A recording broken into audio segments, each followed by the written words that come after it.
Fala galera, aqui é Anderson Melini, diretor do documentário André Matos, o maestro do rock, e estou aqui para bater um papo com vocês. Como vocês sabem, a gente está rodando esse documentário há mais de um ano, totalmente com recursos próprios. Só que agora chegamos no momento crucial do nosso documentário, onde a gente precisa dar saltos maiores. E para que esses saltos sejam dados, precisamos da ajuda de vocês. Para isso, fizemos aqui a nossa vaquinha, para que vocês possam contribuir com o valor que vocês puderem. Sabe o que é mais legal? Você que puder contribuir com a gente, terá o seu nome nos créditos do filme. Lá no final do filme, terá o seu crédito lá como apoiador do nosso documentário. Então vamos lá. Contamos com a ajuda de vocês.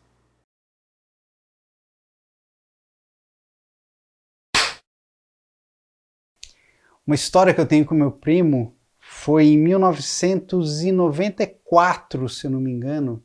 Foi o ano do Monsters of Rock.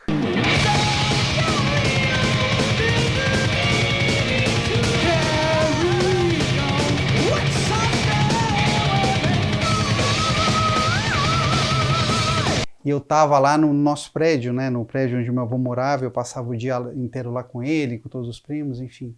Eu tava jogando bola no prédio com um amigo meu, Caio, um amigo de infância, e aí desce o André, carregando umas caixas, e ele grita pra mim, primo, ajuda aqui! Aí eu fui lá, tava com roupa, enfim, de futebol, né, tava jogando bola, fui lá, e ele tava carregando umas caixas pro carro, porque eles iam fazer a passagem de som no Pacaembu, do lado de onde a gente mora, né, morava ali juntos em Higienópolis.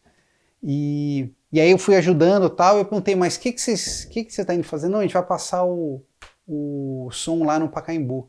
Aí ele olhou pra gente, tava esse meu amigo com uma bola. Acho que quando ele falou Pacaembu, aquela cara do André, ele olhou pra gente e falou assim, querem jogar bola no Pacaembu? Eu falei assim, lógico. Eu falei, então é o seguinte, chama o Caio aí, eu chamei, vem cá, Caio. A gente entrou no porta-mala do carro dele, já tava o Luiz, já tava a banda dentro. A gente entrou, ele fechou, antes de fechar eu lembro que ele abriu e falou assim, não vai fazer merda, hein? Eu falei, tá bom. Aí a gente foi escondido, trajeto curto até o Pacaembu, aí entrou, a gente só ouvindo os caras liberando e tal. A hora que entrou lá dentro, tal, eles descarregaram, ele abriu o porta-mala, bateu e falou assim, juízo, hein? Tá bom. Aí esse meu amigo, em 94 eu tinha 16 para 17 anos, adolescente. A gente saiu, a gente já estava com a bola, quem estava jogando no prédio. Então corta, a gente estava jogando no prédio, corta, a gente estava no Pacaembu, vazio no gramado, já tinham tirado as traves, enfim, estavam passando o som, eles foram para lá, e ele falou assim, qualquer coisa eu não conheço vocês, tá? Vocês falam que vocês entraram aí. E a gente sai correndo no gramado vazio, esse meu amigo jogando, simulando, quer fazer um gol, tal, comemorando no Pacaembu.